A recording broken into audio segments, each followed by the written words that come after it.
Entonces, este acuerdo lo que hace es, bueno, este tipo de piezas se van a escribir de esta manera. Todos estamos acordando que se escriben de esta manera y que tienen estas intenciones y que están encaminadas a obtener más o menos estos resultados. Y digo más o menos porque nunca puede uno estar en la certeza de que lo que yo escribo es lo que tú tienes que entender. Eso atenta contra el propio proceso de comprensión, explicación e interpretación de lo que me sugiere un texto. Pero si vamos un paso más allá o un paso más profundo, si quieren ustedes, nosotros tenemos una especificidad mayor, que es la teatralidad, que es la performatividad. Es decir, nosotros nos movemos en el terreno del hacer, de un tipo de texto específico que está hecho para eso, para ser hecho, para ser enunciado en vivo, en presente, ¿sí? Lo cual le reconfigura de otras especificidades que no son siempre consideradas cuando hablamos de género literario. Los géneros literarios son como estructuras muy grandes, muy universales, y los géneros dramáticos pues serán subestructuras muy especializadas. Y habremos de ver para qué utilizamos nosotros estas subestructuras o estas redes de conceptos que nos van a permitir entender un objeto. ¿Sale? Entonces, antes de que pasemos a esta cosa de la estructuración y de lo que implica un género, es decir, estamos tratando de hacer un camino de ida y venida entre la particularidad y la generalidad, en la intencionalidad que hablábamos desde la última sesión. Vamos a tratar de ir puliendo y cuidando los, los conceptos. Vamos a ir caminando de una comprensión coloquial y habitual de los conceptos hacia una comprensión especializada de los conceptos, ¿no? Así como hablamos del argumento, de la anécdota, de la trama y de todas esas cosas en sus concepciones primarias y luego ya especializadas. Lo mismo nos va a pasar con el género, ¿no? El género, si nosotros hablamos coloquialmente, pues a lo mejor tenemos esta noción gigantesca de constructo social y casi es por la noción de género como entendimiento psicobiológico social del ser, ¿no? Pero entonces vamos a ir poco a poco delimitando estos campos de conocimiento. Vamos a regresar al ejercicio que estábamos haciendo de ir avanzando en los elementos estructurales del teatro y al ratito vamos a recuperar la cuestión del género para que puedan ustedes avanzar hacia la especificidad de los géneros teatrales, que esa va a ser más bien como una tarea, ¿sale? Antes de que enfrentemos los objetos teatrales, esa va a ser como una especie de, de tarea. Veo un comentario aquí que dice, como definiciones de comportamiento, ¿a qué te refieres, Fera? ¿Definiciones de comportamiento de las personas? ¿O te Eh, Dime. sí, pues de los géneros pues en general, ahora sí, ¿no? Como Ujú. que justo el género encierra ciertas características. Ajá. Em, pues eso, una novela, por ejemplo, de terror, Ujú, tiene cierta estructura, ciertos elementos que pueden no ujú, tener otra, otro género, o igual como justo el ejemplo que dabas, ¿no? De género hombre y mujer, ujú. que si nos vamos a hacer de las cuevas, pues las mujeres justo como de barrer y cocinar y estas cosas, era Como como constructos. una, ajá, como comportamiento o actividades o bueno, Ah, ya, vi en qué sentido estás hablando de comportamiento. Bueno, sí, solo habría que considerar que, bueno, ese es un constructo social, es decir, asumir, por ejemplo, que la profesión docente se feminice, ¿no? Es como muy común, ¿no? Que nuestros espacios docentes en primaria, por ejemplo, pues son las mises, ¿no? Las mises de primero y de segundo. Y ya cuando escalamos a grados de primaria más grandes, ya son los profesores. ¿no? Hay como esta configuración de comportamiento social. Bueno, en realidad esa asignación de comportamiento es muy complicada, muy compleja y tiene que ver con pues muchos procesos de simbolización social alrededor de, igual que el caso que mencionas. Aquí habría que entender que si bien sí, digamos que no, es más como de que de comportamiento, como de funcionamiento, ¿no? En tanto que son como productos, objetos, hechos, compuestos, creados por el hombre, pues hablaríamos más como de una especie de funcionamiento, que son estructuras de cómo debieran de funcionar estos objetos, ¿no? Entonces, una novela de terror tiene que funcionar así, tiene estos componentes. Digamos que son categorías conceptuales que los definen, ¿no? Que dicen, esto es una novela y funciona de esta manera. Y estas son sus variables. Hay novela de terror, hay novela romántica, hay novela rosa, hay novela erótica. Dentro de las novelas eróticas hay pues esta y esta y esta y esta. O sea, son como cuáles son los elementos que las componen, cómo funcionan estos elementos y cuáles son sus variantes, ¿no? En ese sentido podríamos definir como el género. ¿Qué es lo que sucede con los géneros dramáticos? Lo que hace el género dramático es decirte, bueno, entre todas las piezas literarias, la pieza narrativa tiene estos rasgos, la pieza lírica tiene estos rasgos y la pieza dramática tiene estos rasgos. Estos tres son considerados arte. Aunque hay otras formas de escritura, solo estas tres son arte. Las demás pertenecen a otro subgénero, decimos. Dentro de los tres géneros distinguimos esta que es la narrativa porque tiene este y este y este y este rasgo. Pero dentro de esos rasgos hay subgéneros. Hay novela así, hay novela así, hay novela histórica, documental, ficcionada, no ficcionada. Y entonces se abre el abanico y cada una tiene como su prototipo de funcionamiento. ¿Sí? Pero eso nos vamos a detener un poquito cuando lleguemos al comportamiento de los géneros. Vamos a ver que estas estructuras, en la medida que generalizan el funcionamiento de una serie de objetos artísticos, cuando queremos someter una particularidad a una generalidad, va a haber ahí una complicación. Ujú. Es decir, como lo que hace la definición, es decir, en términos globales, cómo funciona, cuando tú sometes una especificidad y una particularidad a este marco general, pues va a entrar en algunas cosas, pero va a haber otras que se salen o que no están contempladas en este marco general de funcionamiento. Y así vamos a ver que en los géneros dramáticos, cuando nosotros leamos tragedia, pues vamos a ver que casi casi hay una tragedia, ¿no? El Edipo Rey de Sófocles es la tragedia, ¿no? O sea, si tú vas a querer que una obra, como si hicieras un checklist, ¿no? Este sí, este sí, este sí, este sí, o sea, vas a agarrar a Edipo Rey y esa va a caer, ¿sí? Pero cuando quieras pasar al realismo norteamericano, a lo mejor no te cae todo el checklist y entonces dices, bueno, sí es una tragedia, pero hay estas cositas que no terminan de casar en este checklist, en esta cosa, ¿ok? Bueno, pero al ratito caminamos hacia allá, hacia los géneros.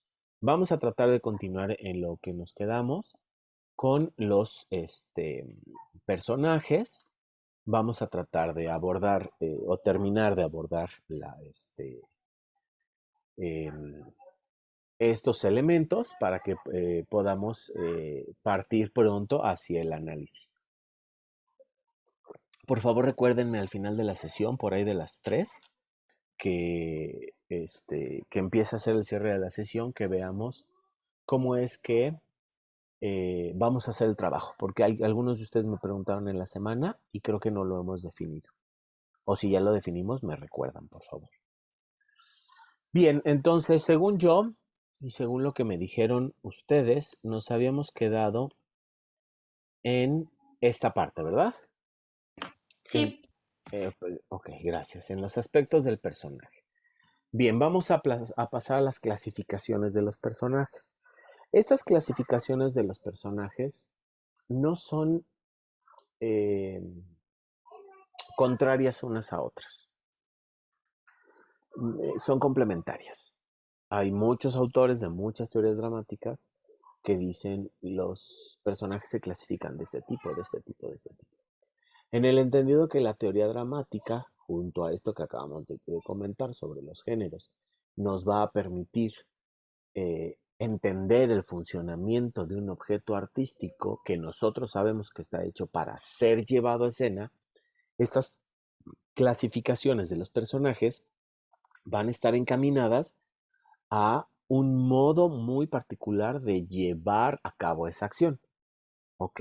Algunas tendrán que ver con organización administrativo, con la organización administrativa del hecho escénico, otras tendrán una carga muy fuerte asentada en la dramaturgia, otras tendrán una carga muy acentuada en la función o en el elemento estructural previo que hemos visto, que es la acción dramática, y otros tendrán arraigo en las teorías generales de la literatura, no tanto en la especificidad del drama, sino pues hay personajes en la novela y hay personajes a veces en la poesía y hay personajes en el teatro, entonces hay como una consideración mucho más amplia, mucho más genérica. Como quiera que sea, nosotros vamos a considerar que estas no son excluyentes, sino que son incluyentes, es decir, se pueden complementar unas a otras de acuerdo a las necesidades que nosotros tengamos en el hacer. No solo en el analizar la obra literariamente, sino en el hacer. La primera clasificación es la más clásica de todas, es la que se acerca más a la especificidad de la literatura dramática y tiene que ver, está organizada entre la filología o la escritura y la administración de la puesta en escena. Vamos a tener en esta clasificación por la participación en la acción de tres tipos. Vamos a tener a los personajes dramáticos, a los personajes ausentes y a los personajes aludidos. ¿Sale? Los personajes dramáticos son aquellos que encargan una acción. Y estos personajes dramáticos vamos a tenerlos de dos tipos. ¿Sale? Los principales y los secundarios. Y esto tiene que ver con la organización de la nómina teatral. Nosotros a veces lo entendemos como protagonistas, antagonistas, deuteragonistas, principal, secundario, terciario, etcétera, etcétera, etcétera. Entonces, esto tiene que ver con su participación dentro de la acción dramática. ¿Sale? Entonces, el principal va a ser aquel en el que recaiga la acción. Va a ser aquel en el que tengamos la línea aristotélica de la acción dramática, ¿sí? Ese va a ser el personaje principal. La palabra protagonismo o antagonismo proviene del griego, que quiere decir proto, primero, agón, lucha o conflicto. El primero en la lucha o el primero en el conflicto o aquel que es depositario de la acción dramática va a ser nuestro personaje principal, ¿sale? Los personajes secundarios van a ser considerados entonces no en oposición a la acción dramática, sino como aquellos que no cargan la acción dramática. Es decir, ¿cuáles son los ejemplos que estamos tomando? Romeo y Julieta, ¿cierto? Romeo y Julieta y Edipo. Y Edipo, sí. Ok. En este sentido, Edipo, por ejemplo, es el personaje principal. Él es el que porta la acción dramática, ¿no? Todos los demás personajes que están alrededor de Edipo son los personajes secundarios. Si hablamos de Romeo y Julieta, el personaje principal es la dupla, es Romeo y Julieta. ¿Sí? No, sin importar el grado de importancia de Teobaldo, o de Mercucho, o de los padres, o de Fray Lorenzo, o de cualquiera de ellos, son ellos los que inciden en la acción de los protagonistas y no viceversa. ¿Me explico? O sea, el peso de la acción cae en Romeo y Julieta.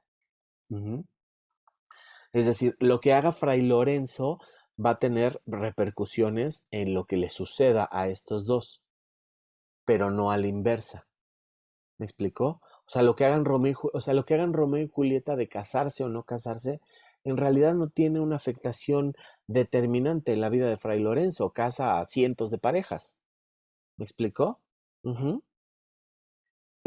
Que la madre el padre de Julieta decida casarla con otro tipo, tiene injerencia en las acciones de Romeo y Julieta. Ahí es donde recae todo, ¿sí? Y no a la inversa, es decir, Romeo y Julieta sí pueden, o sea, puede quejarse con su papá, pero es una de cientas veces que se ha quejado de que no quiere hacer algo que le ordene su papá. Es decir, la queja de Julieta para con su padre no es determinante dramáticamente como lo es que el padre tome una decisión sobre su hija. ¿Me explico? Entonces, en ese sentido, o sea, los personajes principales no son los que salen mucho, ¿no? Son aquellos en que las acciones recaen, en que el peso del conflicto les determina, ¿sale? Entonces, los secundarios van a acompañar a estos personajes principales, pero la acción no va a caer en ellos, ¿sí? Como dice el texto de la diapositiva, la participación de este personaje afecta a los principales, pero la acción de los principales no va a afectar a estos secundarios, ¿sale?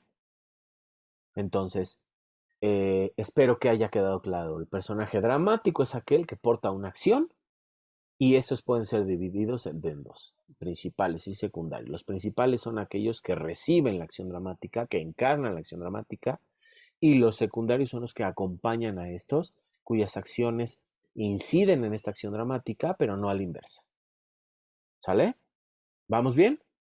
Por aquí hay una pregunta. ¿Puede haber un personaje principal que ni siquiera aparezca en la obra? No. No es muy probable porque el siguiente ejemplo que te voy a poner es el de un personaje ausente o latente. Es decir, puede haber un personaje exactamente, en Esperando a Godot. Es un personaje ausente. No puede recaer en él la acción porque no está accionando. ¿Sí? Puede ser parte del conflicto, pero no está accionando. Godot no acciona. Aunque su ausencia parezca una. Bobby Watson tampoco en La cantante calva. Es un Un, personaje. ¿Perdón? un colectivo puede ser tomado como personaje principal. Sí, sí, en términos de conflicto, sí. En el caso que estamos analizando de Romeo y Julieta, es un colectivo de dos, ¿no? El personaje principal es Romeo y Julieta, no es o Romeo o es Julieta. Son ambos. Valeria, levantaste tu mano. Sí, yo tengo una duda respecto a eso, Sí. porque, por ejemplo, en Prometeo encadenado, ay, no recuerdo qué dios es, no recuerdo el nombre. Hefesto, el que lo tiene amarrado, el que lo tiene encadenado. ¿Perdón? Hefesto, No, el dios que lo castiga. el dios que lo castiga Ajá, es que como que... Zeus. Ah, Zeus. Zeus es como quien manda acciones, ¿no? Así es, Pero no aparece como tal en la obra. así es. O sea, no es Es un un, personaje es, principal. ¿Sí? no es un personaje ausente, porque Zeus no está ahí. O Ok. sea, sus acciones sí recaen en Prometeo. O sea, el personaje principal es Prometeo, porque él es el portador de la acción dramática. Las acciones de Zeus, que es un personaje que nunca aparece, recaen en Prometeo. Pero quien es portador de la acción es Prometeo, aunque esté las 2 horas que dure el espectáculo amarrado a una piedra. ¿Sí? El que acciona es él. En ese sentido, es como Godot. O sea, Godot nunca aparece. Y entonces es uno que va, o sea, eh, eh, su, su peso en la acción es muy importante. Porque Vladimir y Estragon se mueven o no se mueven, se suicidan o no se, bueno, intentan suicidarse o no lo hacen en la medida de la aparición de o no de este personaje, pero este personaje nunca aparece, ¿sí? No puede ser principal porque para ser principal primero tiene que hacer algo, ¿sí? Y lo que nosotros vemos en Prometeo encadenado no es que Zeus baje y lo castigue, sino que le ha mandado el castigo a través de esta bestia que le está devorando las entrañas. ¿Me explicó? Entonces es ausente, no lo ves accionar, no lo ves estar en escena.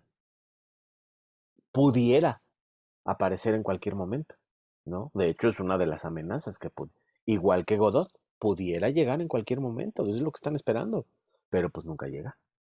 Entonces, un personaje ausente o latente es aquel que no acciona directamente, pero cuya latencia, cuya posibilidad afecta directamente a la acción que está sucediendo en escena. ¿Sí?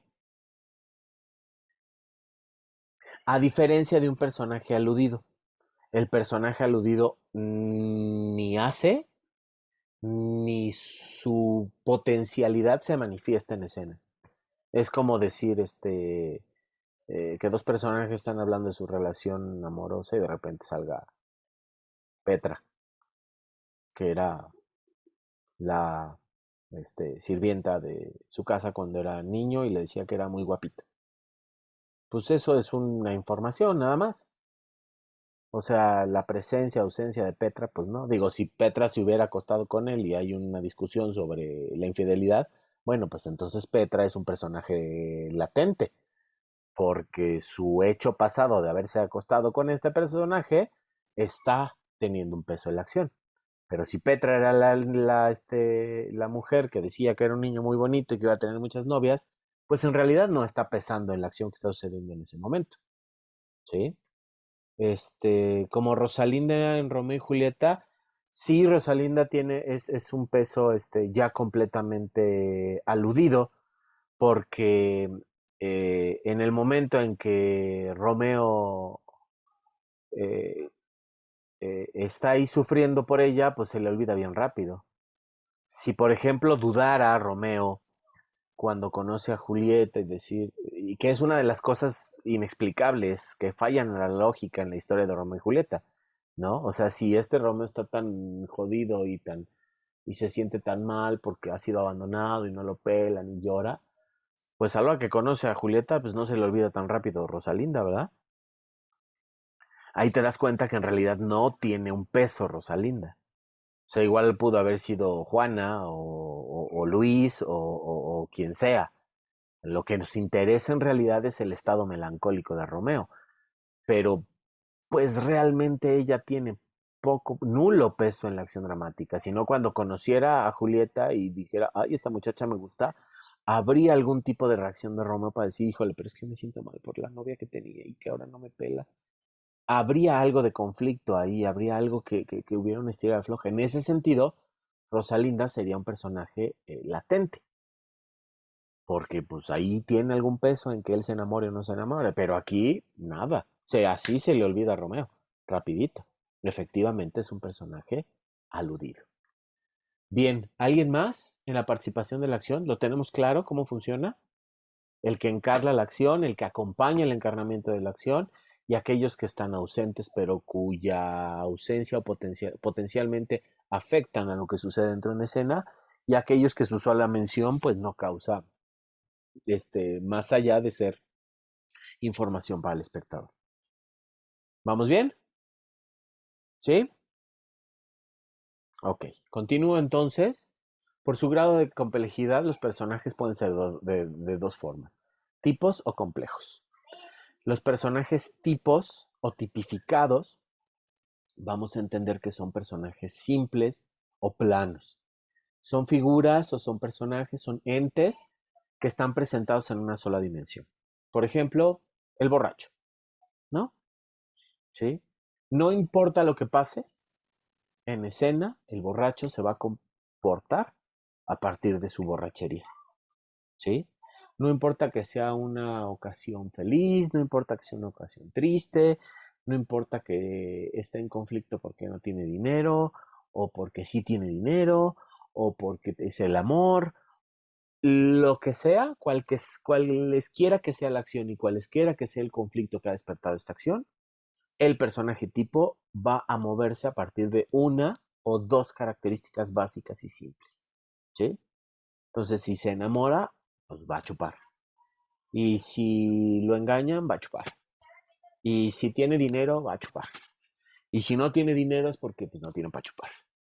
Y si, o sea, todo tiene que ver en cuestión de ese único rasgo que le determina. ¿Sí? Mientras que el personaje complejo, también llamado individualizado o redondo o carácter, es un personaje individualizado. Es un personaje que funciona en el conflicto de acuerdo a la situación que le marque el conflicto. ¿Sí? Es decir, si estoy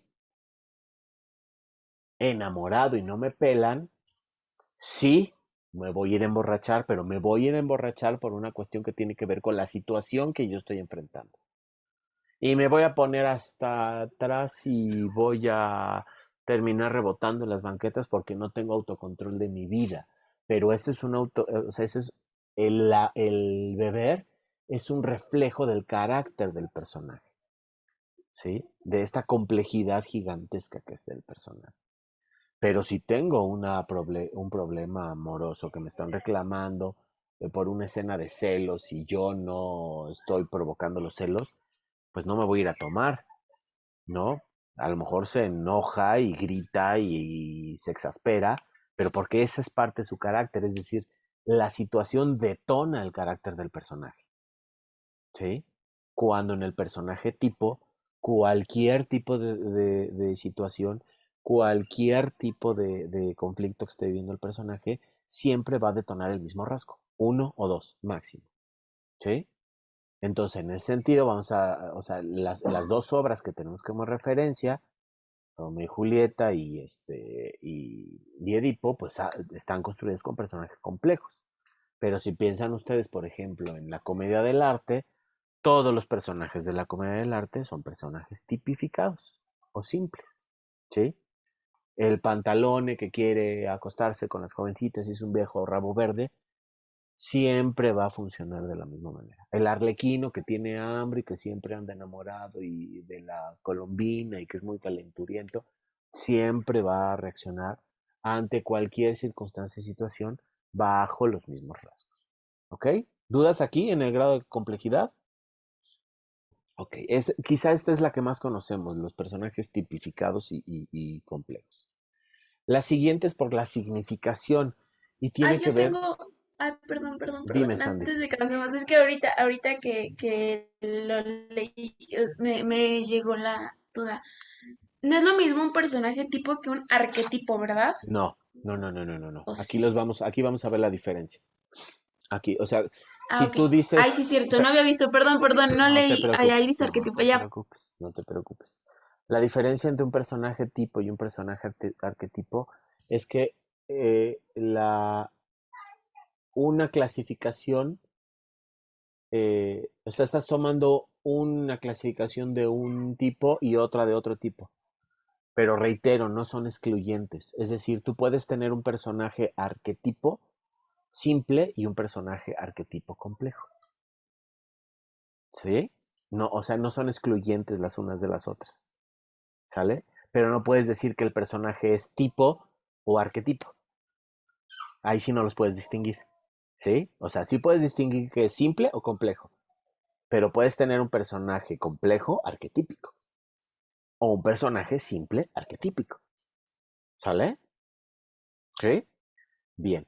Esta tercera entonces tiene que ver por su significación y por su significación los personajes pueden ser reales, fantásticos, alegóricos, arquetípicos, estereotípicos o roles.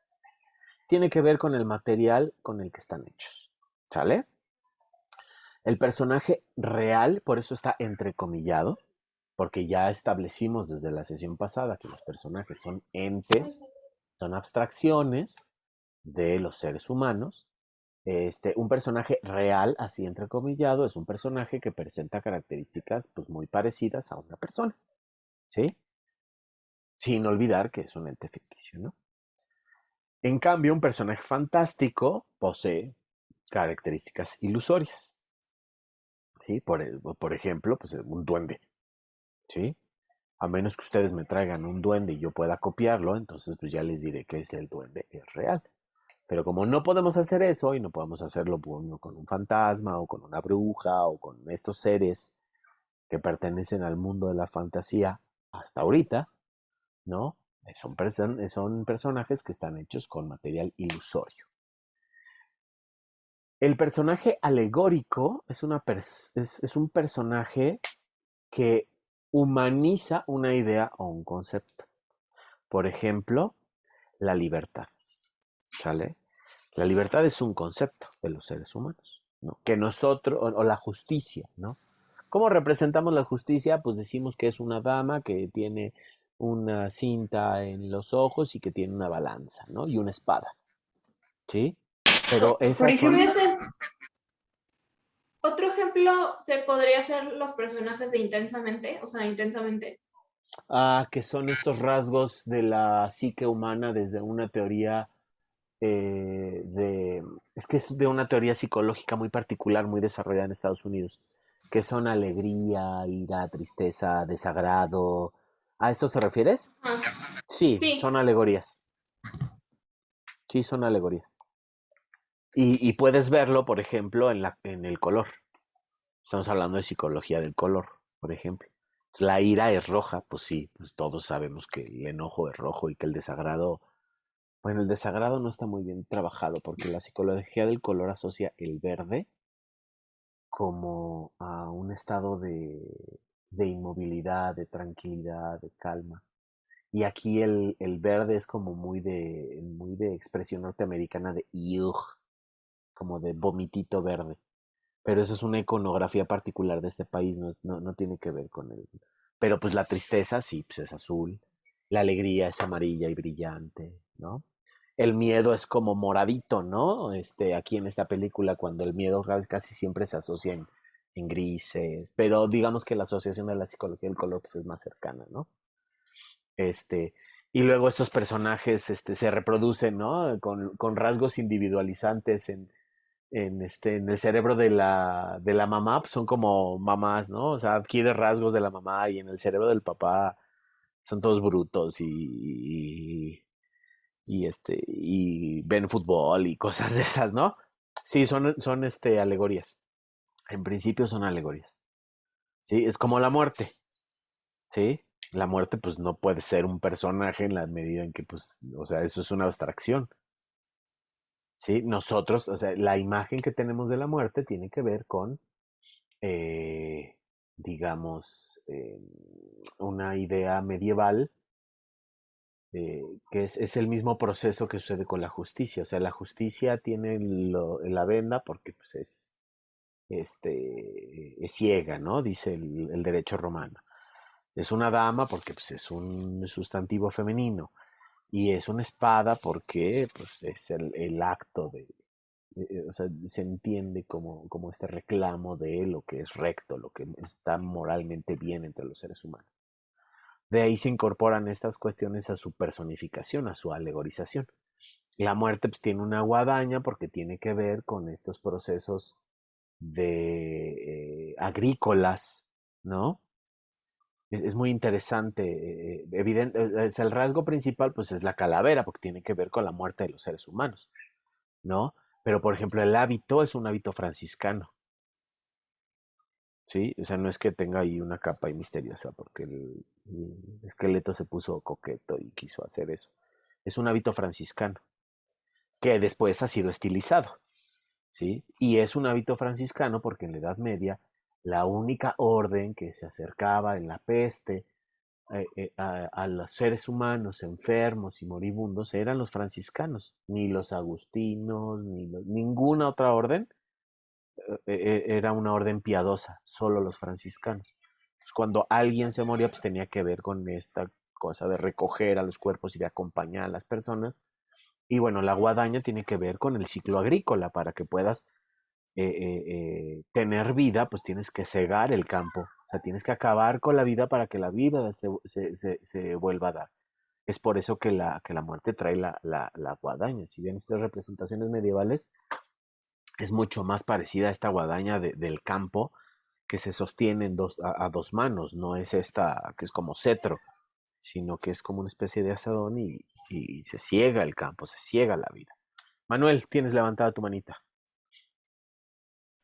Sí, bueno, más bien era como una duda, o no sé, no estoy muy seguro. Ajá. Me acuerdo ahorita en el ballet del Cascanueces, cuando llevan a la niña Clarita a la ciudad de los juguetes, Ajá.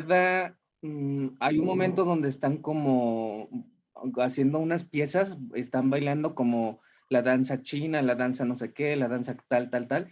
Esas también serían como alegorías, haciendo como significado de De un los lugar, sí. chocolates, ¿sí?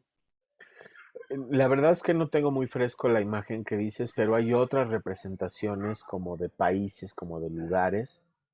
En mi época había una muy famosa de Cantinflas, que hacía como una representación de muñequitos de lugares. Sí, sería como mucho más cercano al estereotipo que a la alegoría, porque ¿cuál sería la idea de estos bailes o de estos personajes? Pero Porque también entran dentro de lo fantástico, ¿no? Porque, por ejemplo, el hada de azúcar o Ajá. el pavo, bueno, que Sí, ahí a esos son veces personajes lo fantásticos. palachean. Sí, esos son personajes fantásticos, pero no quiere decir que unos no puedan convivir con otros, ¿eh? Bueno, porque se supone que cada personaje le entrega algo de su tierra, como, Ajá, bueno, en este caso me acuerdo que era la danza china y bailan los chinos y le regalan a Clarita el té, y así cada ajá. personaje le va entregando como algo. No Solo me que, acuerdo así como exactamente. solo que el té fuera el personaje que se moviera y habla, entonces sí es una alegoría. Si son personajes que están representando una región del mundo, lo más probable es que se acerque más a un estereotipo. Pero Ya. necesitaría ver como en específico el personaje porque no lo tengo como muy claro este ejemplo que me estás diciendo. Por ejemplo, aquí pusieron en el chat lo del pájaro azul. Este. eh, Dios, dicen por ahí, idiotas contemplando. eh, es un copo de nieve, ¿no? Bueno, ¿queda clara la idea? Dime, Sandy. No, es que ya me hice bolas. Sí. Le preguntaba a mi compañera Andy también, como que tenemos duda en los dioses, porque tanto, bueno, obras griegas y romanas los tocan y sí representan cosas, pero a veces tienen como actitudes más humanas y también teníamos la duda de que si Dios como Fantásticos. tal sería una alegoría, ajá, justo, o fantástico, era mi duda. ¿Esos Mira, personajes serían alegorías o fantástico? fantásticos. Fantásticos porque tienen Ah, ok. rasgos que no puedes comprobar. O sea, cuando hablas de dioses, Zeus, Hera, Cristo, Buda, el que tú quieras, son personajes fantásticos, que sí encarnan algunas ideas, pero el personaje alegórico encarna en sí mismo, es una idea.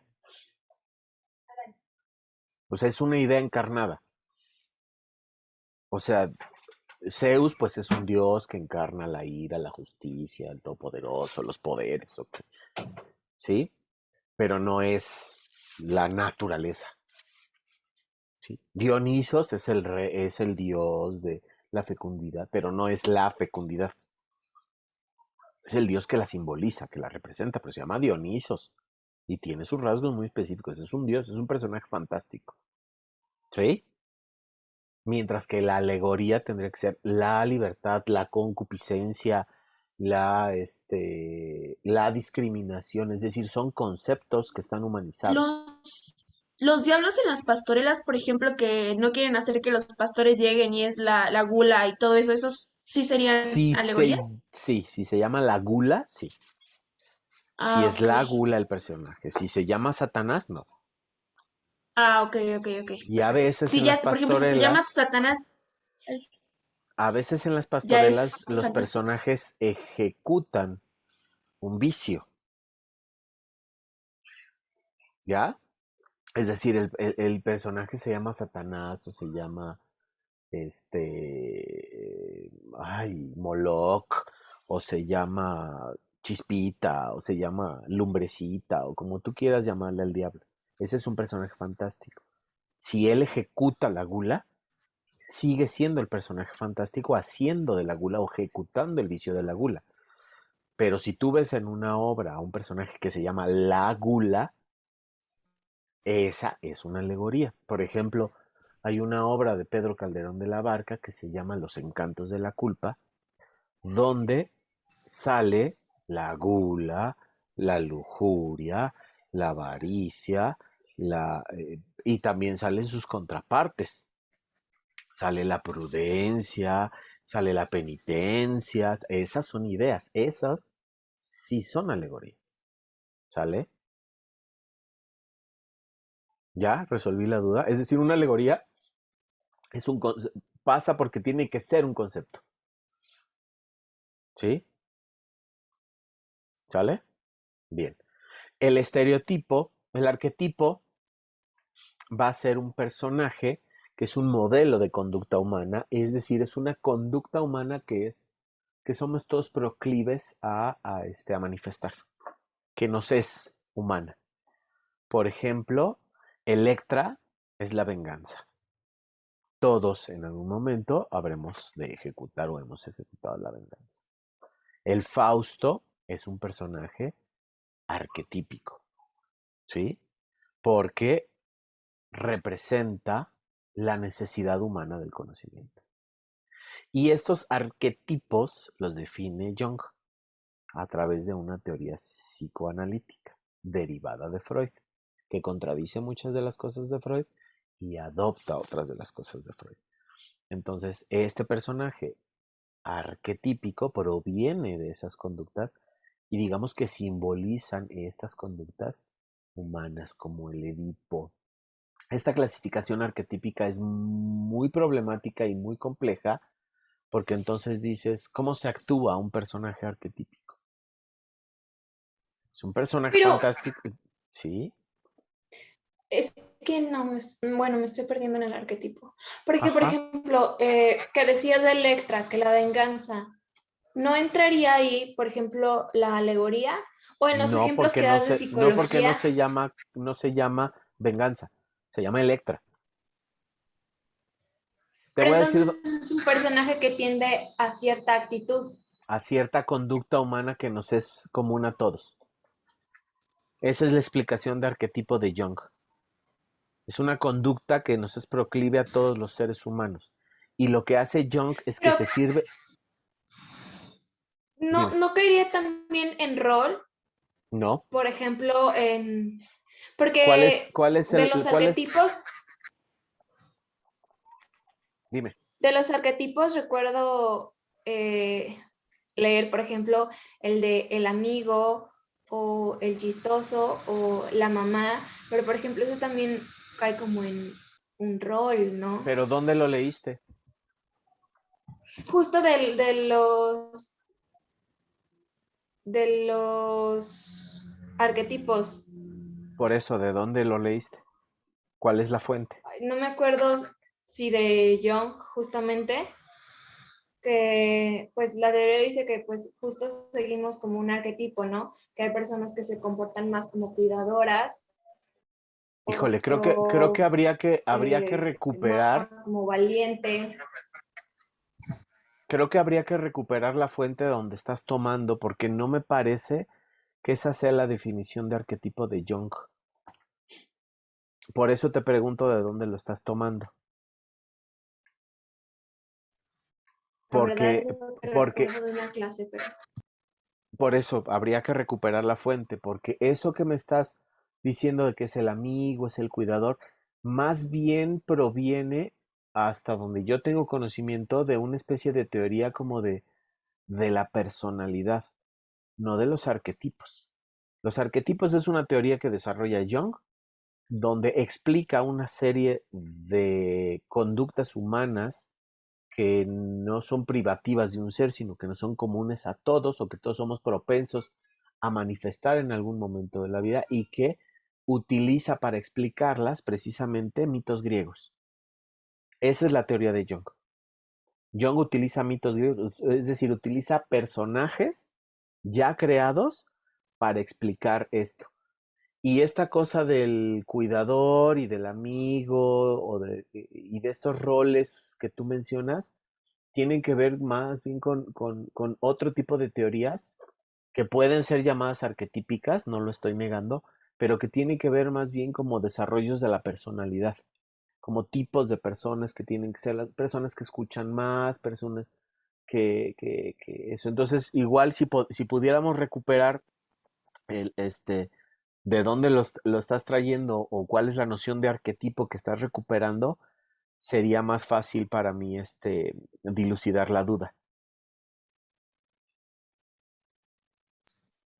Voy a ver si lo encuentro. Porfas, a ver si lo puedes recuperar. Este al que yo me refiero es un modelo de conducta humana que utiliza Jung y para explicarlas utiliza estos personajes. Es decir, él no se los inventa.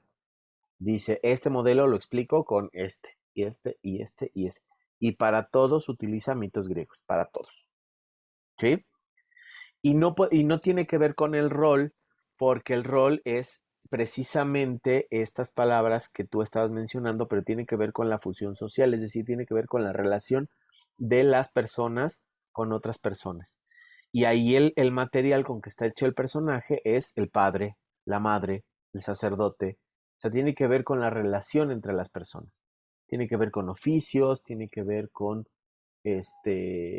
lugares en la familia, la abuelita, el nieto, policía. Esa es su funcionalidad social. Ismael, tienes levantada tu mano y también Valeria. Sí, muchas gracias, maestro. Tengo una pregunta sobre una obra. Por Ajá, ejemplo, respondiendo la pregunta ya se respondió la pregunta de mi compañera sobre las pastorelas y si el ajá, personaje se llama La Gula, entra dentro de estos personajes ajá. que comentábamos, alegóricos, ¿no? Así es. Pero, por ejemplo, en la obra de Idiotas contemplando la nieve de Ricaño, Ujú. los personajes se entienden como una representación, por ejemplo, de la escuela, la iglesia, la avaricia, pero no llevan no llevan el nombre tal cual de lo que están representando. ¿Ese es un texto alegórico o es un texto arquetípico, Yo creería que es un texto simbólico, simbólico? sí. Ok. Es decir, puede haber un personaje que simbolice a la iglesia, pero no es la iglesia. Si fuera la iglesia, sería un personaje alegórico, sin duda. Ok, Incluso puede llamarse la muchas gracias. iglesia católica, la iglesia islámica, ese es un personaje alegórico porque es una idea humanizada. Pero si es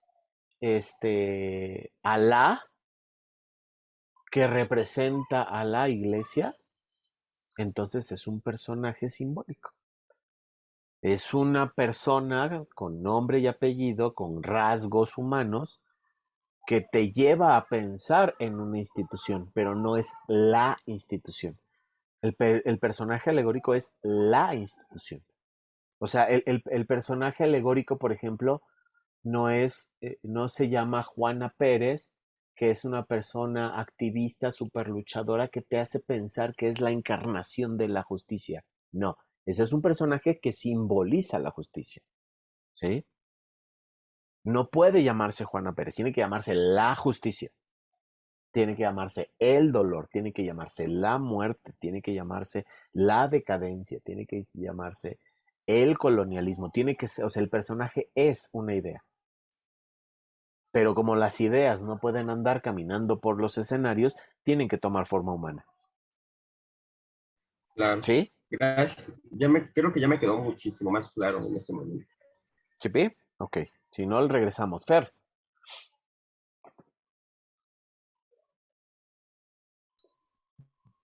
Justo, Bueno, ya lo encontré. Es que creo que lo que me confunde son los Ajá. nombres, porque Ok. justo busqué ahorita ya en Google arquetipos de Jung y por Ajá. ejemplo en unas páginas prácticamente, bueno, menciona que son 12 arquetipos, ¿no?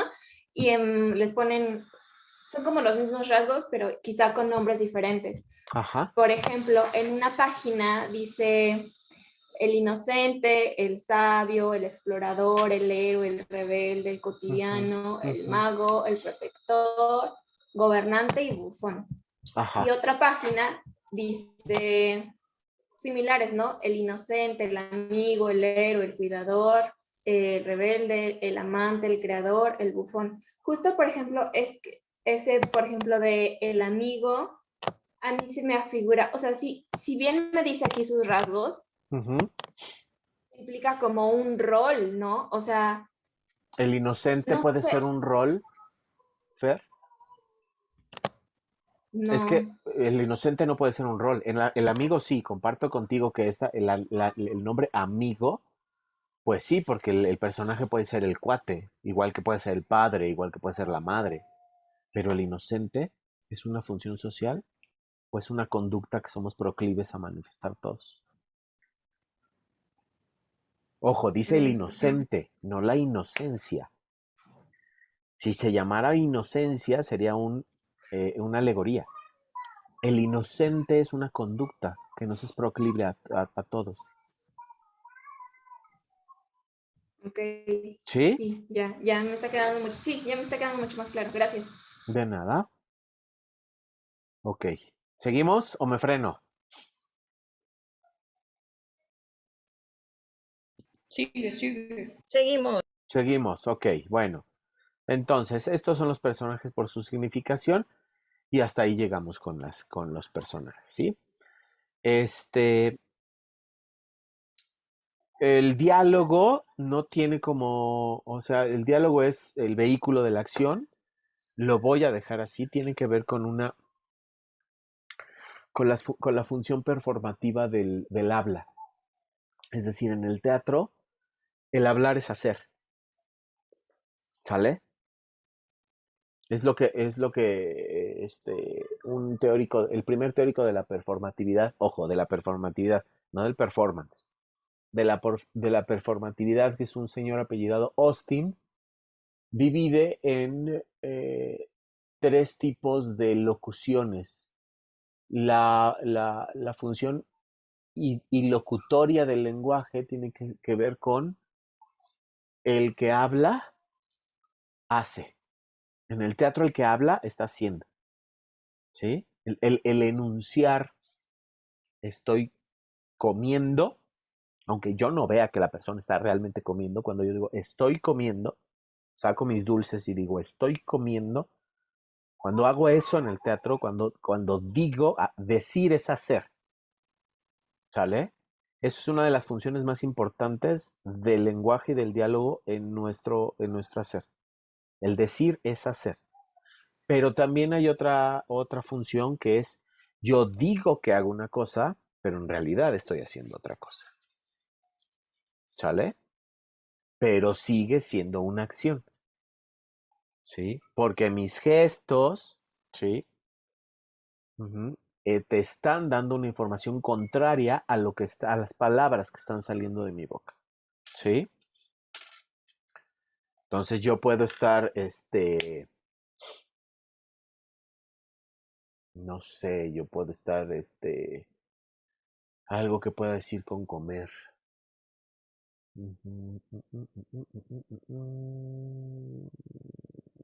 No sé, estoy disponiéndome a un acto de tipo sexual y te voy a decir voy a comer.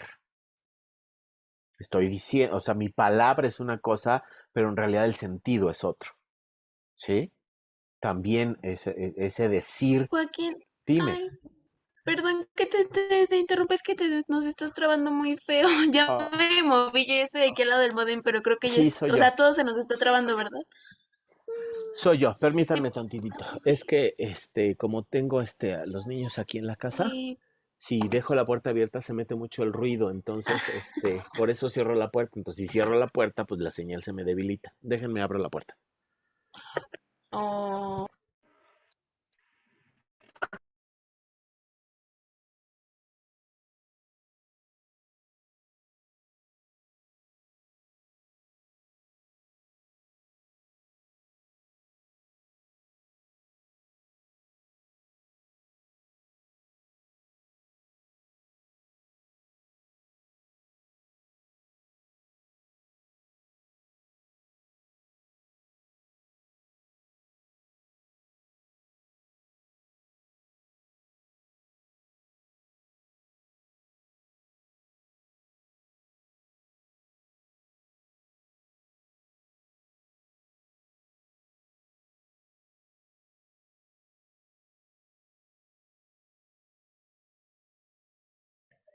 ¿Listo? ¿Poco mejor? Si me Sí. vuelvo a trabar, me dicen. Ok. Mucho mejor. Sí, mejor. Sí, muchísimo mejor.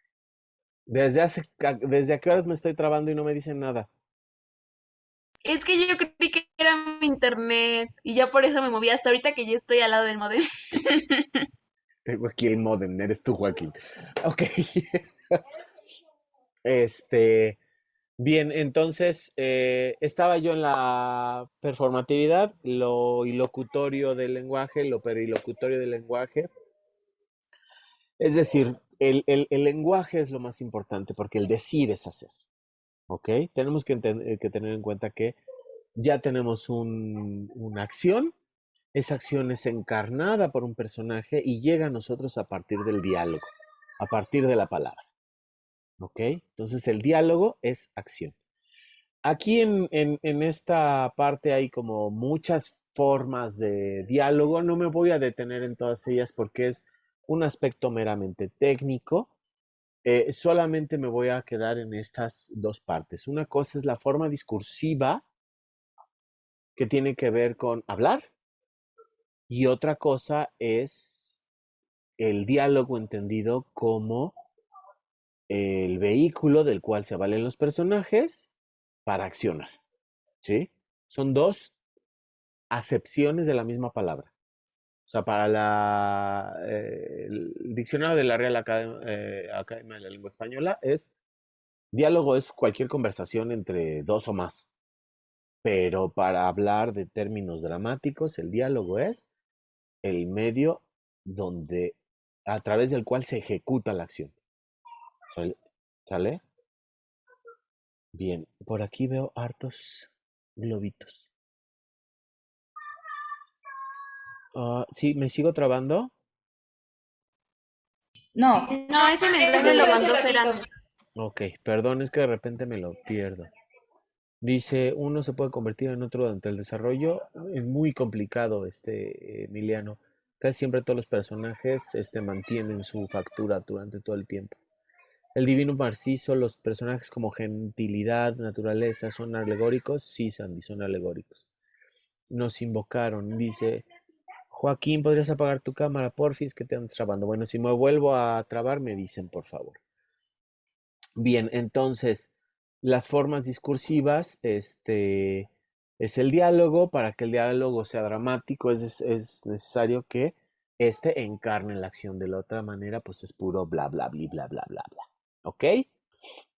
Aquí hay algunas modalidades de los tipos de diálogos. No es necesario que nos detengamos en todas y cada una de ellas. Ahí están las características y en realidad esto es como muy técnico, no tiene gran relevancia para la cuestión que estamos analizando. Los monólogos a veces son considerados como un género aparte, a veces son considerados solo un hablarse a sí mismo. Es una forma del diálogo. Dramáticamente, el monólogo es una forma de diálogo, en el sentido de que es algo que se encarna la acción, ¿sale? Y bueno, hay tipos de monólogos que tienen que ver con la información que sucede con los personajes, lo que te proveen los monólogos. A veces se habla del monólogo como género, a veces se habla del monólogo como estas partes donde, por ejemplo, Hamlet, donde habla él solito, ¿no? Hay también estos apartes que son como diálogos, estos apartes que están dichos al espectador, ¿no? Es una forma de diálogo que está dicha al espectador lejos del conocimiento de los personajes, cuando el personaje se habla a sí mismo, cuando le habla a otro pero sin que un tercero se entere, pero que el público sí. Hay distintos tipos de apartes, son formas dialogales que no podemos perder de vista, que encarnan una acción, ¿no? Me voy al siguiente elemento para poder avanzar, que es el Joaquín, tiempo. perdón. Sí, dime. Cuando se habla de un soliloquio, entra dentro de lo mismo, ¿no? Así es una forma dialógica en el entendido que es acción. ¿Sale? Sí. Bien, el tiempo y el espacio vamos a tenerlos entendidos en dos formas. Voy a tratar de irme más rápido, chicos, porque son 2:45 y quisiera que se fueran 3:15. Y todavía me falta toda la explicación de la gráfica de acción dramática. Y no quisiera que nos extendiéramos otra clase más en esto porque necesitamos ya entrar a los pero si de plano hay muchas dudas, me detienen, ¿sale? Ambos conceptos pueden ser entendidos de dos formas, como escénicos y dramáticos. Cuando hablamos de tiempo o de espacio escénico, estamos hablando del hecho de la representación teatral, ¿sí? Si hablamos de tiempo escénico, es lo que dura la función, ¿sale? Pero si hablamos de tiempo dramático, estamos hablando del tiempo que transcurre en el universo de los personajes, ¿sale? Cuando hablamos de espacio escénico, estamos hablando del escenario, el lugar donde vamos a representar. Y cuando hablamos de espacio dramático, tiene que ver con los lugares donde sucede la acción dramática. ¿Hasta aquí voy bien? ¿Sí? Bien. Entonces, escénico tiene que estar... ¿Perdón? ¿Perdón? No, nada. Solo dijimos sí. Es que pensé que alguien hacía alguna pregunta. Discúlpenme. Ok. Donde nos vamos a fijar es aquí en la concepción. Permítanme un segundito. No se escucha tanto el ruido, ¿eh? ¿Seguros? Es que yo aquí Sí, de escucho verdad. mucho ruido. No, No. pero no. No se escucha. Ok, gracias, chicos. Gracias. Bien, entonces la concepción dramática lo vamos a entender como el tiempo y el espacio de la acción, que es el que verdaderamente nos importa. El espacio va a ser todo aquel entorno que nos va a servir para construir la ficción. Ambos, tiempo y espacio, van a ser los referentes de la construcción del marco de la acción, ¿sí? Tiene que ver con el espacio, tiene que ver con el entorno y tiene que ver con una función narrativa, porque a través de la visualización en el teatro es que conocemos en el lugar y el ambiente en el cual se desenvuelve el personaje. ¿Sí? Ese tiene que ver con el espacio y vamos a encontrar las mismas clasificaciones que con los personajes dramáticamente. Hace ratito vimos que los personajes son dramáticos por participación y vimos que son dramáticos, latentes y aludidos. Lo mismo va a pasar con los espacios.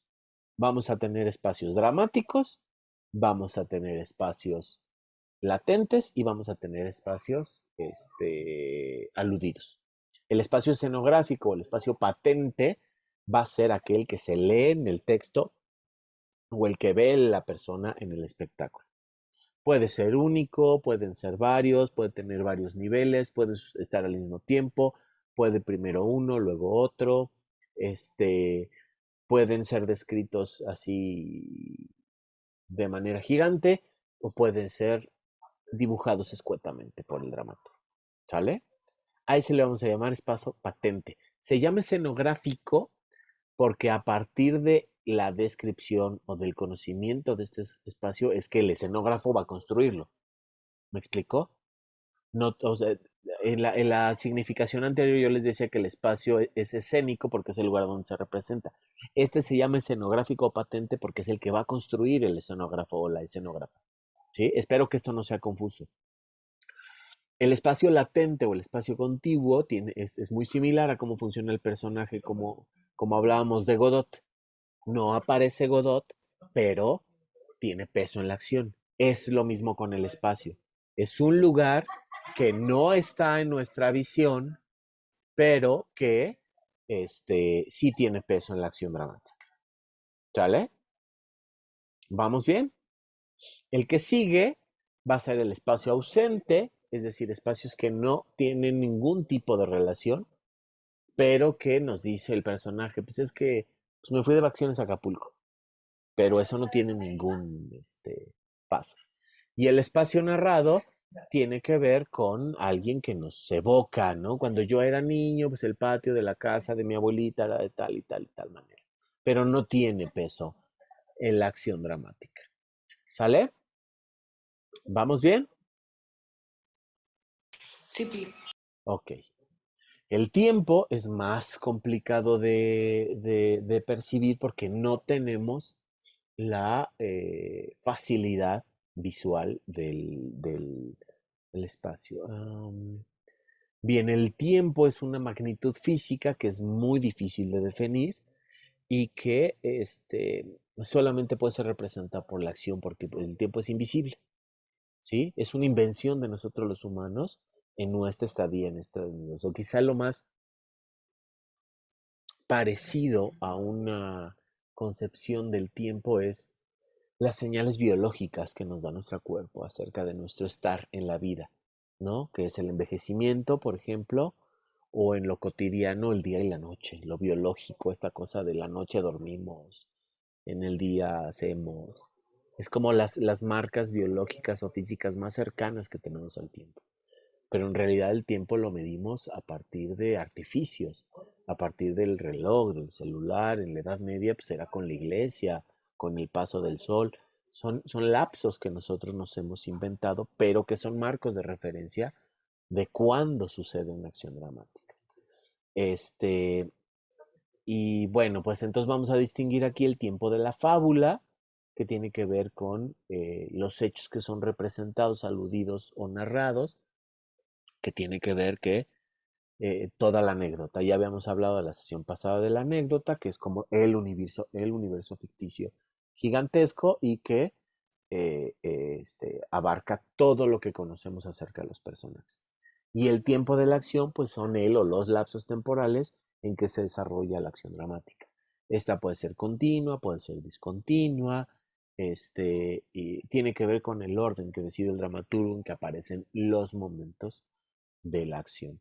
Y pues por último, les tengo aquí una tablita de cómo pueden ser los tiempos. Tampoco es como muy importante que lo veamos. Lo crónico, por ejemplo, es lo más común que conocemos que es continuo, lineal. Lo policrónico es que pues, igual puede pasar una parte en la mañana, otra en la noche y otra 2 días después en un mediodía, ¿no?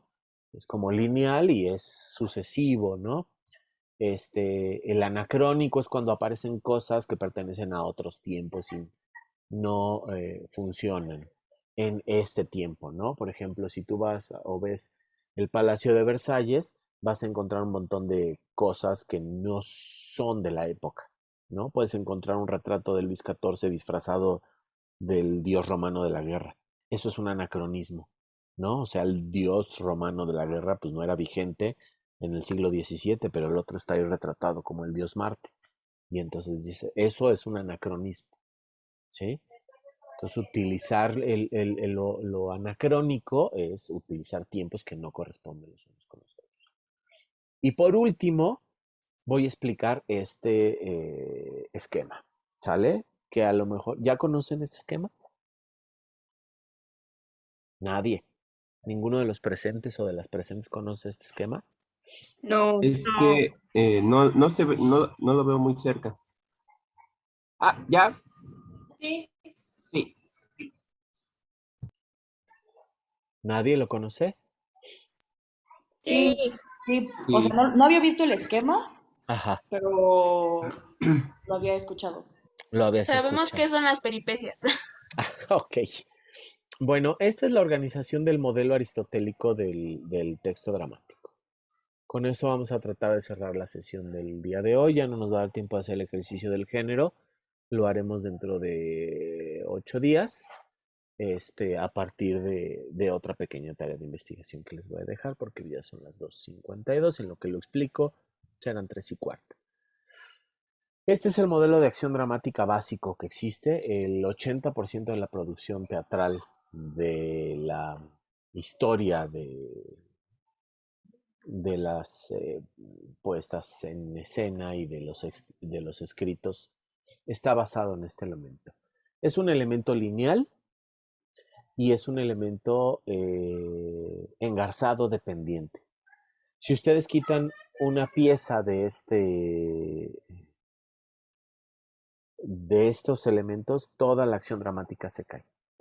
La acción dramática es progresiva, es encadenada y es dependiente de la una de la otra. Está explicado en términos de una gráfica de crecimiento.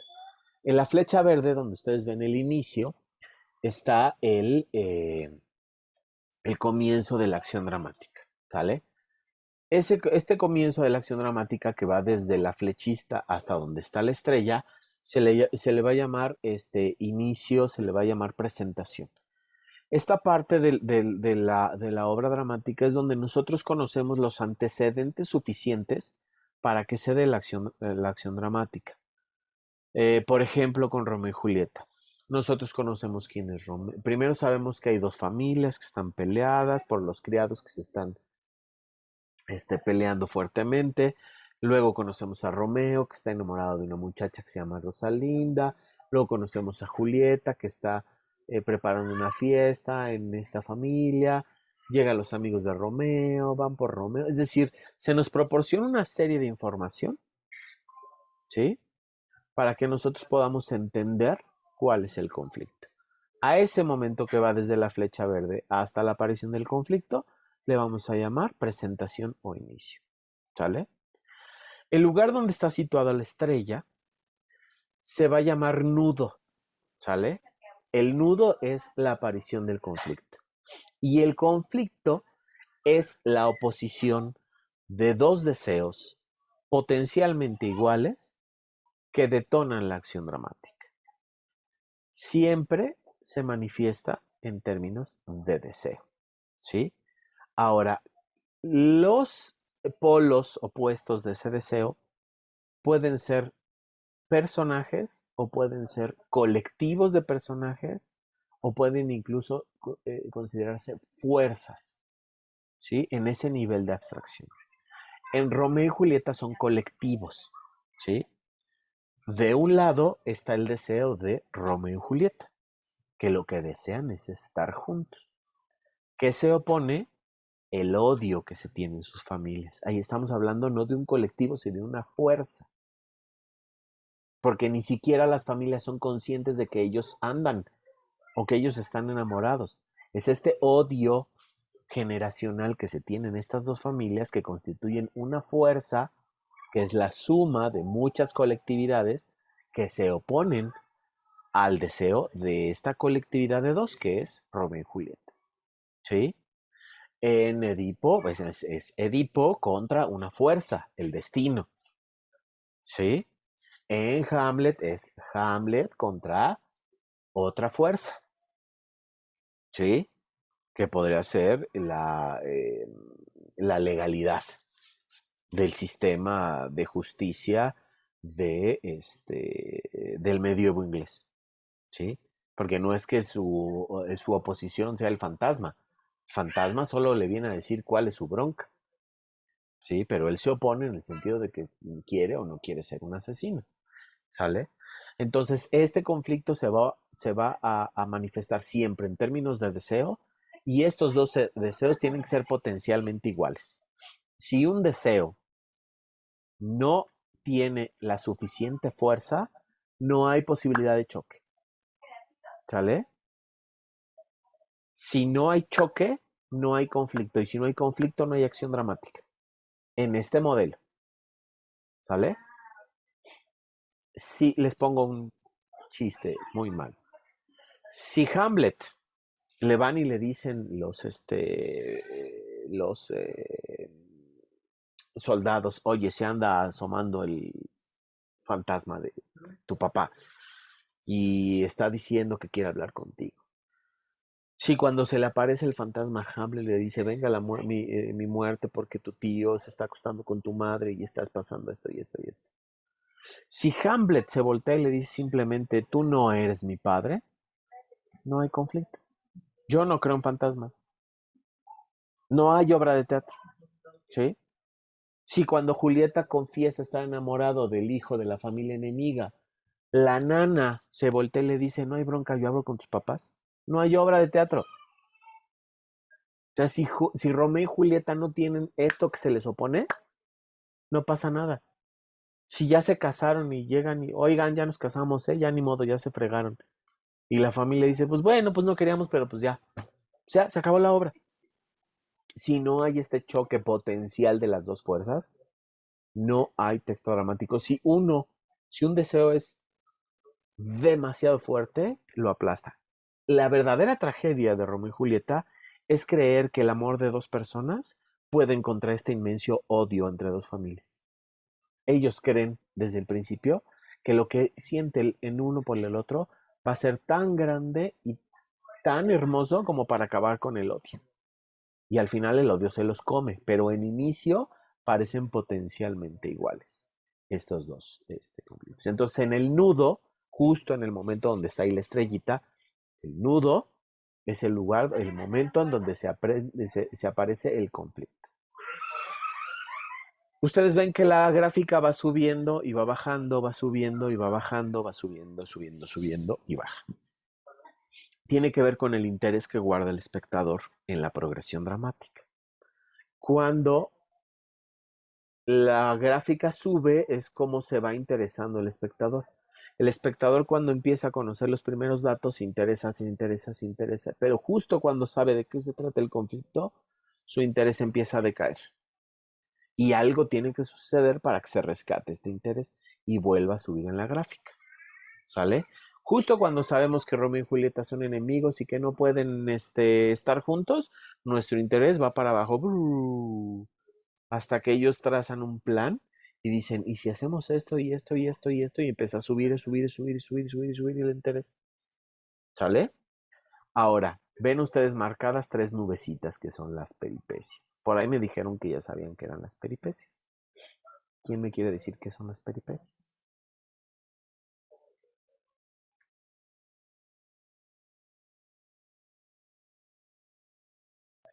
Pues no, que ya sabían. Pues es o sea, es como lo que sucede en ese momento. No sé cómo decirlo ahorita, pero es como otro conflicto.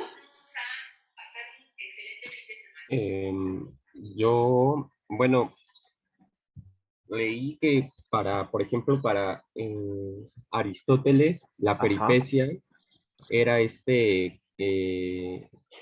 giro de tuerca o cambio de destino. Así es.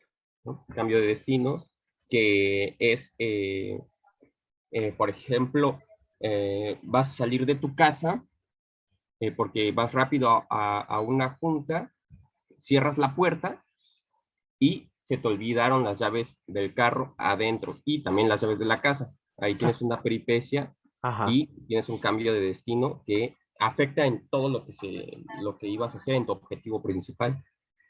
Sí, solo que situemos, Ismael, que la peripecia está en la misma línea de acción. Es decir, no son cosas raras que nos pasan. Las peripecias no son cosas raras que nos pasan. Las peripecias se sitúan en la misma línea de acción. Sí es un giro, sí es un cambio en el destino, pero dentro de la misma línea de acción. Les pongo el ejemplo de Romeo y Julieta. Romeo y Julieta parten de este conflicto. Ellos quieren estar juntos, amarse, y el odio se los impide. Eso choca. Ese choque desemboca que estos dos, Romeo y Julieta, hagan algo para obtener su deseo. ¿Sí? La acción dramática es la necesidad de obtener ese deseo. Y entonces, ¿qué hacen ellos? Se casan en secreto. ¿Sí? Y cuando parece que ya todo está bien, es decir, su plan parece estar resultando a la perfección. Ya se casaron en secreto, ya están juntos y ya lo único que falta es decirle a las familias. ¿Y quién se les atraviesa? Primo. El primo. Y todavía el Teobaldo, y todavía el primo le dicen, todavía Romeo le dice, tú no sabes por qué, hermano, pero no puedo pelearme contigo. Lo vas a entender más adelante. Y el otro está tan cegado por el enojo que le dice, a mí me vale, tú me las pagas ahorita. Y sobres, y termina matando al otro. Es algo que no tenían contemplado. Y esa muerte desencadena el giro, es una peripecia. Otra peripecia puede ser cuando Romeo piensa que Julieta está muerta. Oh, no, yo creo que ahí ya está en el final. Otra peripecia puede ser cuando se pierde la carta. Ah, La sí. carta parece resolver el conflicto, ¿sí? Y entonces que se pierda la carta hace que Romeo crea que la otra está muerta y que compre el veneno. Es decir, o sea, lo que hay que entender muy bien, Ismael, lo que hay que entender muy bien, todos, es que las peripecias no son cosas chistosas que les pasan a los personajes, o cosas fortuitas, o cosas azarosas que les pasan a los personajes. Pueden ser de índole azaroso, pueden ser de índole determinado, puede estar dictado por el destino, puede estar dictado por un dios, puede estar dictado por los mismos hombres, puede ser fortuito, puede tener muchas formas, pero siempre están encaminadas a la misma línea de acción. No es que a Romeo se le hayan perdido las llaves del coche y no pueda entrar al coche, no. Tiene que ver con que se le pierdan las llaves del coche y cómo afecta eso para que termine muerto. ¿Me explicó? Son los cambios, pero o sea, como dices, van sobre la misma línea, pero justo es este cambio que detona otra acción, ¿no? Como Pero en la misma dentro, línea, o sea, tiene ajá, que de ver la con el misma. mismo conflicto.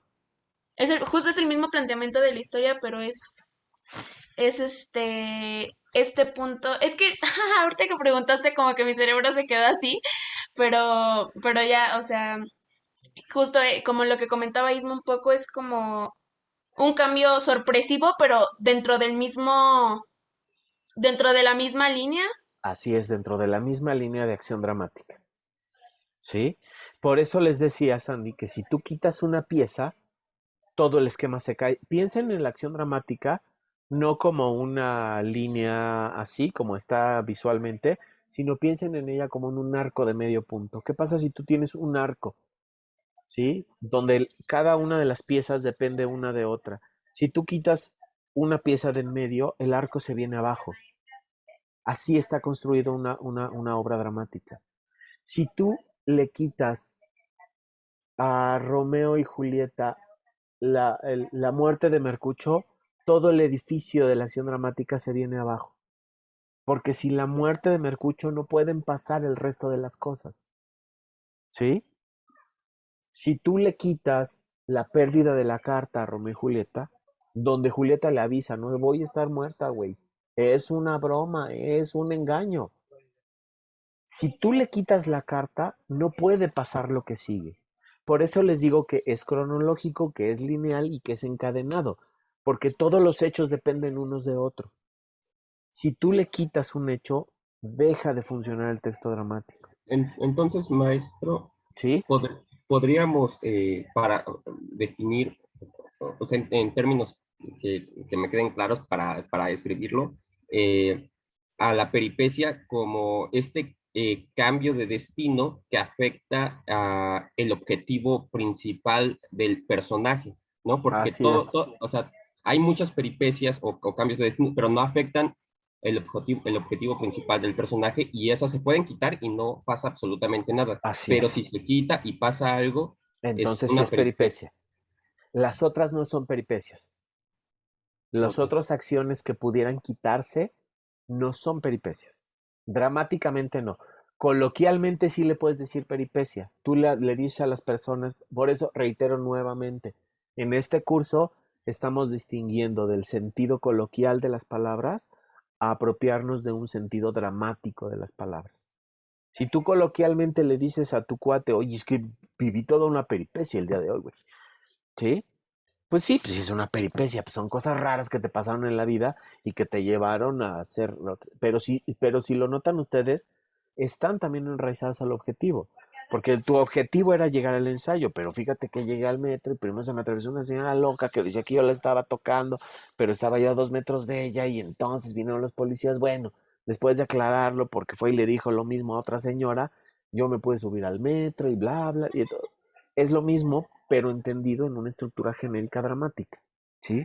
Es decir, tiene la misma sensación que el entendimiento coloquial, pero está colocado en una teoría. ¿Estamos? ¿Sí? Entonces, peripecia tiene que estar anclada precisamente a la línea de acción. Si no, no es peripecia. ¿Sale? ¿Sí, Ismael? Sí, muchas Ok, gracias, ya me quedó súper claro. bien. Entonces, el punto más álgido va a ser este que se llama clímax, que es justo antes de la resolución del conflicto. ¿Sí? Sube, sube, sube, sube, sube la historia y cuando llega a su punto máximo, ese es el clímax, justo antes de que se resuelve el conflicto. ¿Cuál es el conflicto? Unos desean estar juntos, el odio contra ellos. En el momento en que muere uno de los personajes, se acabó. Triunfó el odio. ¿Sí? Entonces, justo el momento donde el otro se acaba de beber el veneno, está desvaneciéndose y la otra se recupera y casi dice, ¿qué hiciste? Justo ese es el clima. Porque ahí ya sabes que no hay vuelta para atrás. Se acabó. Si ellos deseaban estar juntos, con la muerte de uno de ellos, se acabó el deseo. No importa que después Romeo haga una banda de ladrones anarquistas que se dediquen a aterrorizar y asesinar a todos los miembros de las dos familias, ya no va a obtener su objetivo. El conflicto se ha decidido por una de las dos fuerzas, en este caso, el odio. Ese momento justo antes que se resuelva el conflicto se llama clímax. ¿Sale? Ese clímax va a ser el punto más álgido, más intenso de la acción. Reitero, en este modelo va a ir hasta arriba y justo cuando sucede el clímax, todo se desploma abruptamente. Se acabó. Ah, me perdieron. Me Sí, te perdieron. trabaste tantito. Ok. Pero poquito, nada más tus últimas frases. Nada más, nada más desde que empezaste a hablar del personaje hasta acá. Bien. Desde la altura del clímax, abruptamente cae la, la acción dramática. Súper abruptamente. ¿Sí? En Romeo y Julieta ven ustedes que desde la muerte de ellos hacia el final de la obra pasa. Ay, Ya no. Ya me perdieron por completo. ya No regresaste. volvimos a escuchar lo que dijiste. ¿Qué parte no volvieron a escuchar? Pues cuando volviste a hablar que estabas explicando, lo demás sí se escuchó, pero justo la parte que volviste a explicar no se escuchó. Del De que punto climático totalmente, ¿no? a la caída.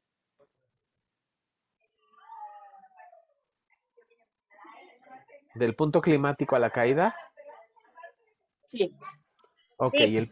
el punto climático, entre el punto climático y la caída, pasan muy pocas cosas. Muy poquitas cosas.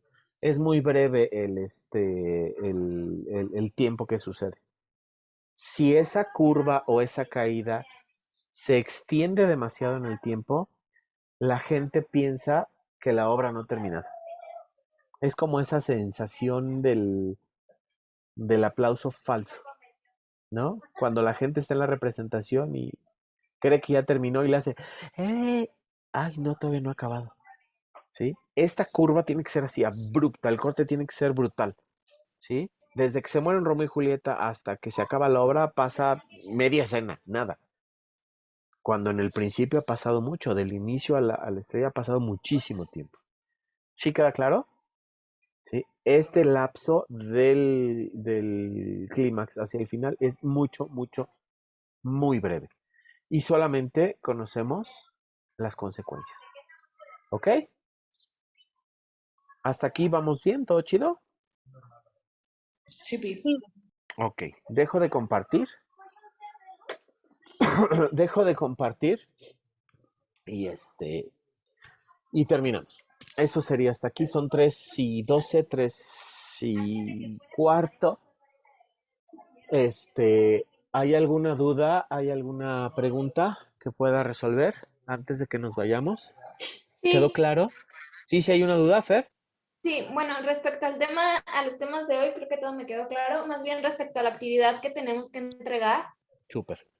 este, No sé si sí va a ser en equipo o individual y si tenemos, es que no entendí qué resultados tenemos que subir ¿Qué entregar? entonces. Un análisis, Fer, pero no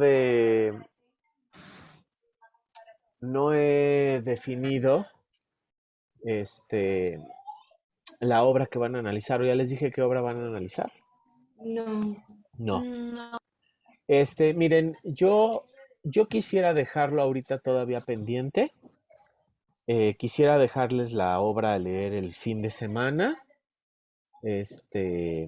Ah, porque quisiera que me entregaran el análisis completo. El análisis abarcaría cuál sería la temática, abarcaría cuáles son estos momentos, o sea, que ustedes definieran cuál es el inicio, cuál es el conflicto, cuáles las... Ah, se me olvidó algo decir de las peripecias. Las peripecias serían hasta, hasta tres, no puede haber más de tres peripecias en una obra de teatro.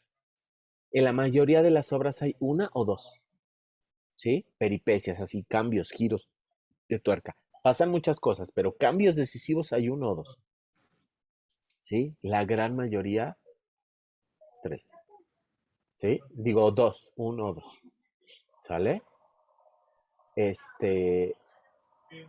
Eso es con las peripecias.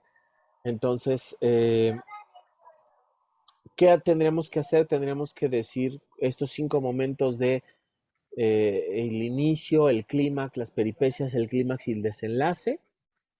Tendrían que elegir uno de los personajes principales y tendrían que definirlo de manera física, psicológica y sociológica y tratar de aplicarles las características de si es real, si es o sea, aplicarle las clasificaciones, ¿sí? A un personaje, no a todos, a uno, ¿sí? Entonces, estas serían las líneas, la línea de acción dramática, el personaje, definirlo física, sociológica y psicológicamente, definirlo a qué categorías pertenece y hacer como un breve... ya me van a volver a perder porque mi conexión está inestable. Y tendrían que poner nuevamente una, tiempo, espacio y cuál es la intención del autor, ¿sí? Sí tendrían que justificar cuáles son las categorías, y por qué. Sí, tendrías que decir, este es un personaje simple por esto, complejo por esto, ¿sí? Y ya, ¿sí? Eso es lo que sucedería en este sentido y seguramente nos aproximaremos al género. Yo pediría o yo estaría de acuerdo con que fuera en equipo, 2, 3 personas, 4 personas no más, o individual, eso sí lo dejo a la decisión de ustedes. No me causa ningún conflicto que lo hagan en equipo, porque es la primera aproximación. A lo mejor la última sí la hacemos individual, pero ahorita no, ¿sí? De todas maneras, este análisis yo se los voy a publicar. Yo les voy a poner en el Classroom. Necesita llevar esto y esto y esto y esto y esto y esto. ¿Sí? Entonces ahorita no se angustien. Ahorita les voy a dejar otra pequeña tareita que vamos a trabajar. Todavía no sé, Andrea, qué obra sería. Lo estoy pensando porque con ella vamos a trabajar la siguiente sesión. Es decir, este primer análisis lo van a hacer en conjunto. ¿Sí? Como es la primera vez que lo ejecutan formalmente, lo vamos a hacer en conjunto. Entonces yo les voy a dar la obra para la lectura, la van a tener leída de aquí a la semana que entra y vamos a hacer una dinámica para que ustedes trabajen estos elementos dentro de la clase y me entreguen el producto. ¿Sale? Entonces no se angustien con este primer ejercicio, no se angustien con esta primera cuestión. ¿Sale?